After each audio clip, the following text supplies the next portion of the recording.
Okay, welcome back. So we're going to go into detail on the first product that I'm going to review as part of the S Thunder series. We've got the S Thunder Step and Release Airsoft Mine. So the neat thing about this mine is, let me just open up the top box here, is it doesn't go off until after you step on it, and then when you release, that's when it goes off. A lot of the other mines, when you step on them, they'll activate. This one doesn't activate until you release, so you have to step on it. As soon as you take your foot off or whatever, it's going to go off. So what do you have in the box here? Well, you've got the actual landmine itself, assembly here. You've got some directions from S Thunder on how to use this. We're going to go into detail on this. And also in this box, you've got a carrying case for the landmine. So S Thunder is thinking ahead, and they know you're going to need some way to store this, and they give you a nice little carrying bag. So you can go ahead and put that in there and throw that in your gear bag before you go out to play. So let's go ahead and come to the workbench, and we'll do a close-up overview of operation of this and detailed directions on how this is assembled and how you might service it. All right, thanks. Okay. Well, we've got our S Thunder landmine here. This is the step and release model. And as you can see on this landmine, you have some safety pins, one on each side. Okay. And then you've got this top portion here. And on the side here, on the bottom, below one of the safety pins, you have a little cover that has in it a dial for setting the spring in the bottom of the landmine. Okay, so I'm just going to leave the cover off, set this back down here, and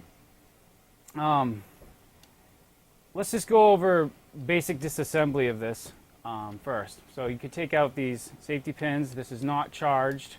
I do have safety glasses on, just in case. As you can see, it's not charged. I already made sure of that before I started this. So you can unthread the top, and inside, after you get this new in the box, you're going to have this little key. This key is very important.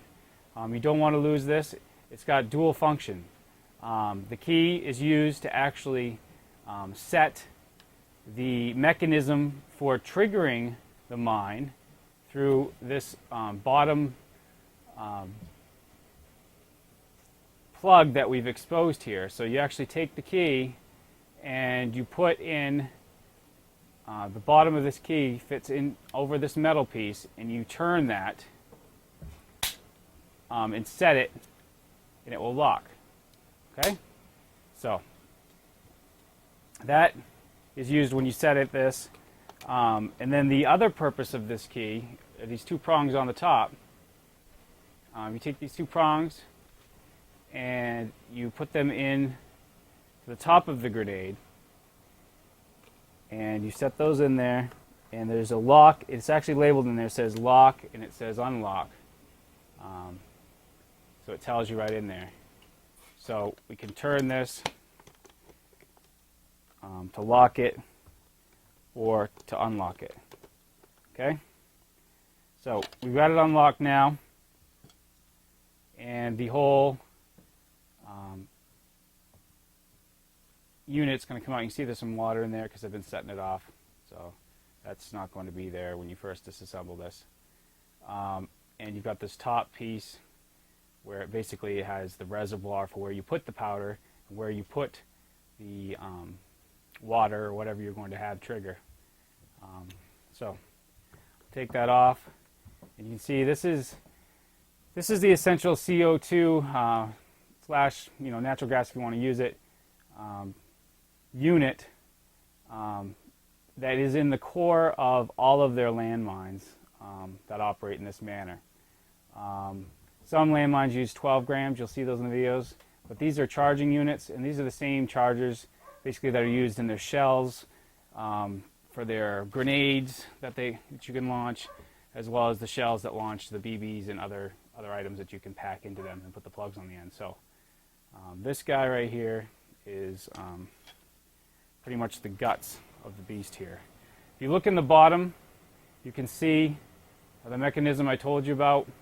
And that's the spring mechanism, so that when you step down, you push down on that, you release, and then there's inside here there's a metal piece that flips around, and when it flips around, it hits on the actual button that releases the charge, and this is the button right here that releases the charge. Okay, so this is where the gas goes in to the unit itself, and this is where you're going to activate it. And there's different mechanisms for activating that. If it's in the grenade launcher, then there's a pin in the grenade launcher that hits this and activates, releases the gas. If it's in the mine, here it's in upside down in here, and there in the bottom there, that foot that's on that spring is going to flip around when you release it, and it's going to smack into that button. So that's what actually triggers it. Okay? Now, just to note, you want to have ear protection as well. If you're going to be working with these in an enclosed space especially, because this unit is loud when the gas releases. It's very loud. So, that's the housing itself, and you can see there in the bottom that's how that's triggered. So I'm going to set the housing aside, and the top pieces here, and we don't need the key right now. So we'll put the key in the tray holder, and we'll put the pins themselves in a little holder. I like to keep a little iPhone case to keep little parts in. Okay, so now we've got this piece here, and this is the actual unit that you charge with CO2. Okay, and when you hit this button, it releases the CO2, and that button's triggered different ways depending on what device it's in. So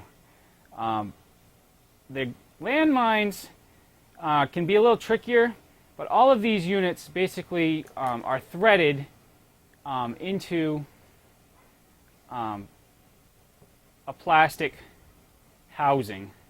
So sometimes it's an actual shell that comes out, and you'll see that in the other videos if you watch them, that holds foam grenades. In this case, we just have basically a reservoir piece, a plastic piece, that we can unscrew. Okay? And access then the actual internals of the landmine and service them. There is a, see if you can see that there, it's black so it's going to be hard. There is actually an O-ring right here. I lube these threads with some Gorilla Air Lube. It's a clear lube, and because I think they'd been in a box for a while, so I did lube those up. So there's the reservoir piece right there. And now that we're in and have that piece unthreaded,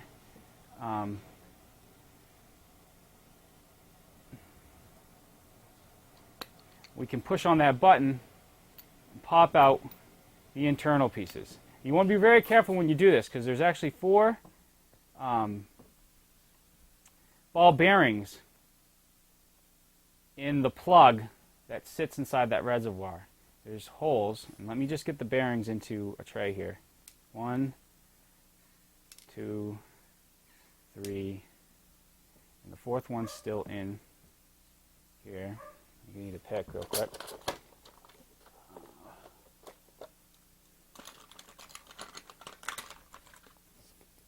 Screwdriver. Pop that out. Okay. See the little tiny ball bearings. Okay, you don't want to lose those. So be careful when if you have to take this apart. I mean, you're not going to have to take this apart a lot. I just wanted to show you, so you can see the pieces, because I know you guys like to see details of how everything works. So inside of this piece here, where the button is, so okay, we've got the housing itself. You see on the bottom here, that's where you fill up the charge. We pushed out the internals here, and so now you've got another reservoir where basically the CO2 is stored. You can see, it's bored out there with different holes. So we'll set that casing aside right here, and inside of that you have this plug, and you have the button itself, You have a spring that fits inside of that. So there's the spring. And it fits inside of the button, okay?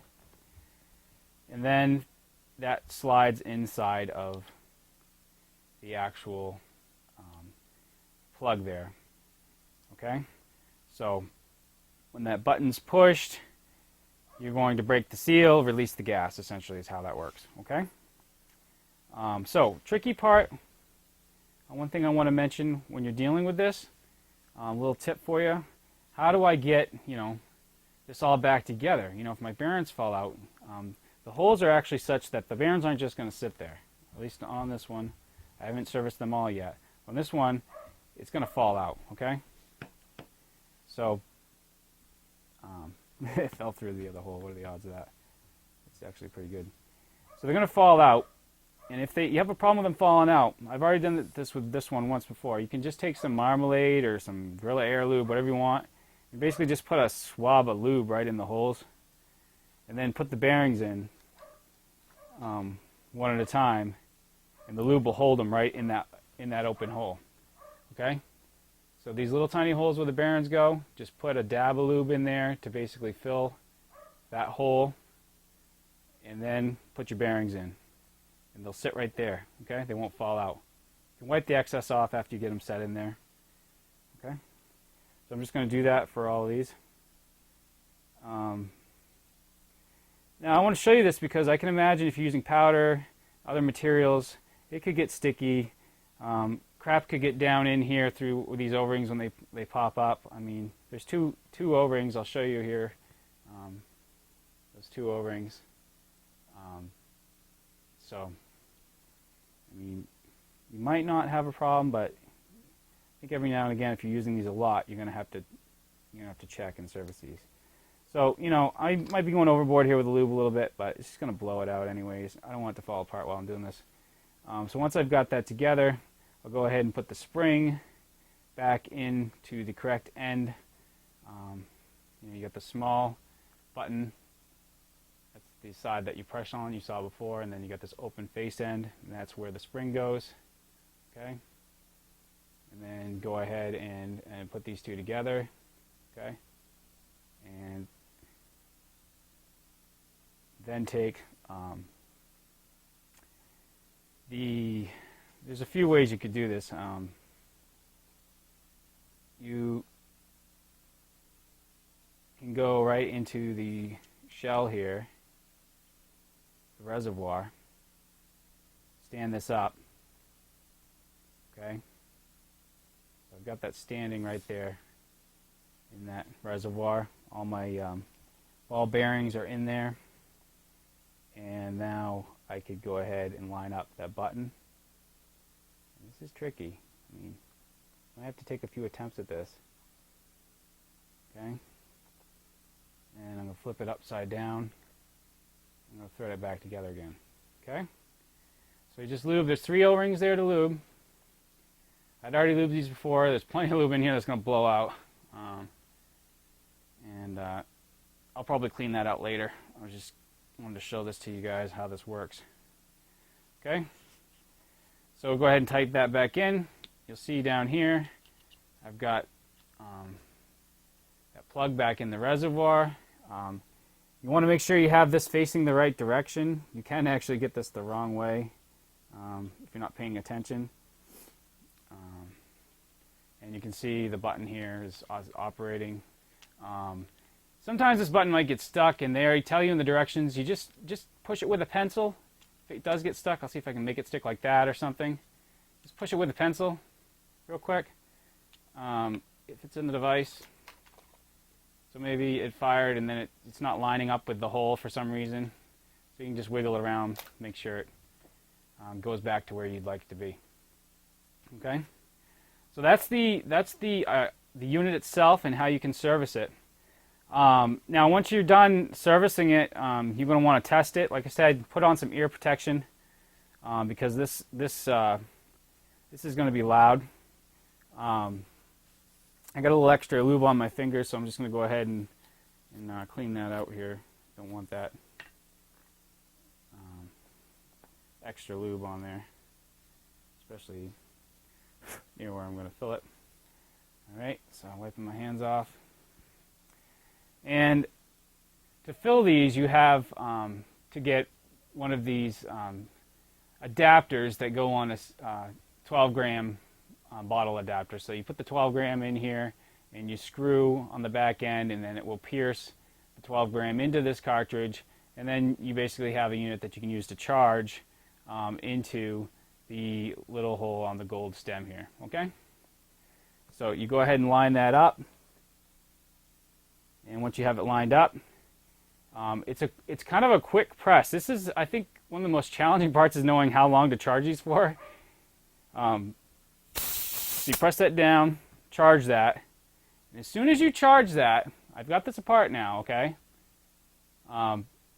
This button here, you're not going to be able to push it anymore. It's got to charge it, okay? It's not going to be an easy press like it was before. Now you want to be very careful. That's charged now. Make sure you have your ear protection on. But we just want to make sure that that's sealed.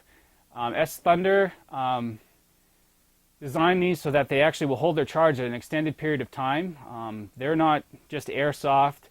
They're not just paintball. They provide training equipment for the military as well. So they have a multiple kind of market approach with their company. And so these have really good design. So that's charged now. I got that face down there. And what we can do to set it off is just face it away from me, obviously. Make sure you have your ear protection on, obviously. Make sure you have your eye protection on, obviously. Okay? And press that button. You're going to have to press it hard. There you go. Boom. Okay? So I think you heard that through my mic, no problems. And we know that this unit is working. Okay? So, gas just explodes out of there when you press that button. And if there's powder in there, it goes everywhere. If there's water there, it goes everywhere. And that is how these little units work. And like I said before, they're in the landmines, certain landmines that are chargeable. And I'll go over all those with you that I have here, as well as the actual shells for the grenade launchers. So hopefully that really helps you understand how these work. So let's just put this back together again. So we have the unit reassembled. We've tested it. We know it's holding air. We know it works. We made sure we were safe with our ear protection, eye protection, pointing it away from ourselves, etc. So if you're nervous about that at all, then don't do it. Don't even try it. Have somebody else service it for you or send it in or whatever you got to do. So we've got the housing here again. And so we just take this charge, and we're going to have, let me just put all the pieces out here. We've got the housing of the landmine itself. We've got the top of the reservoir, which will lock this down. And then we've got the actual guard for the landmine, which goes on the very top and channels the material out in that kind of pattern. So, okay. We also have the safety pins, which are critical to preventing the landmine from being triggered. It won't let the mechanism go down once these are underneath.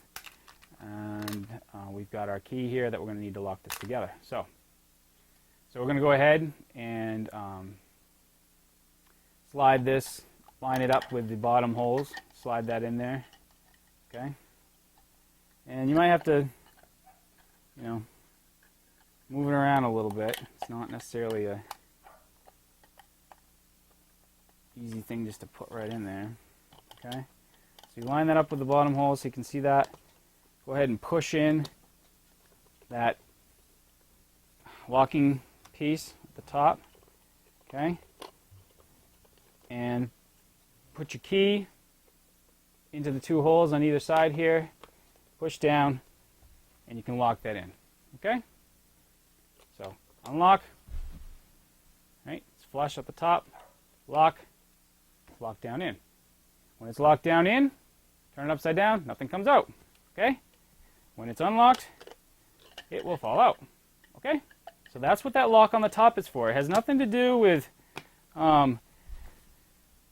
making sure that it goes off or anything like that. I've seen some other video reviews which suggested that that has to do with the trigger mechanism. The trigger mechanism is actually down here on the bottom, and it sets a spring with a little foot on it, and when you push down, step on this, when the safety pins are not in, it will set that spring, and then when you step off, it will flip around in a circle, hitting the button that we saw on the internals, which is in the casing now. It will flip over, hit that, and trigger the mine. Okay? We're going to put the top cover back on, thread that on. Okay? And then you can see it can be triggered right now. I can step on this, you know, there's no charge in it, but we don't want that to happen. So we're going to put in our safety pins, one on each side. So there's one.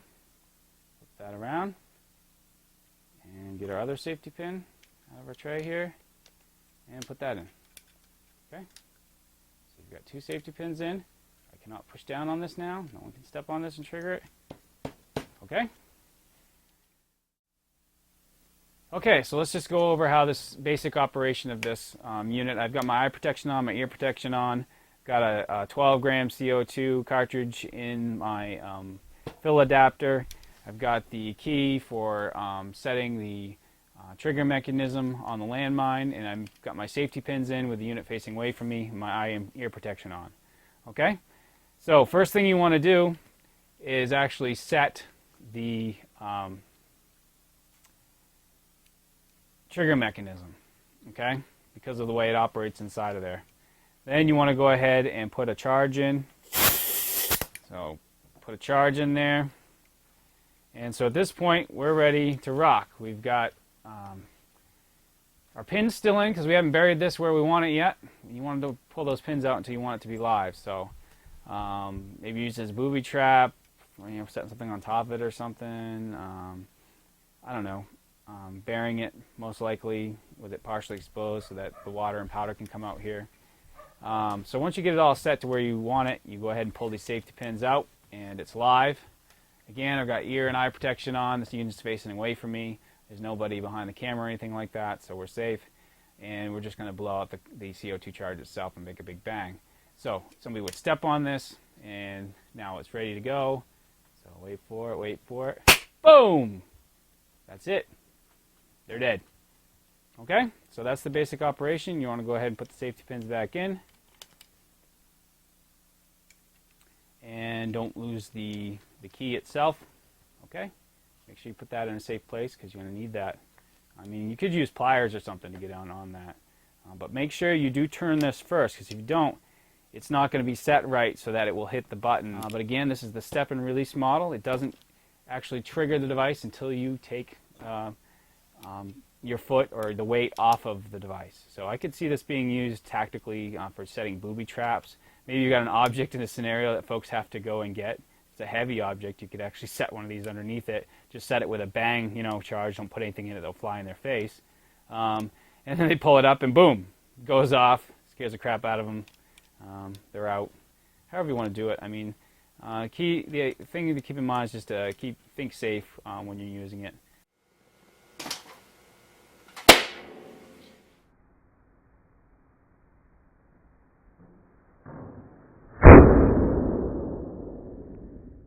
So you can see how far it will actually shoot a charge that when it's primed with something actually inside the reservoir.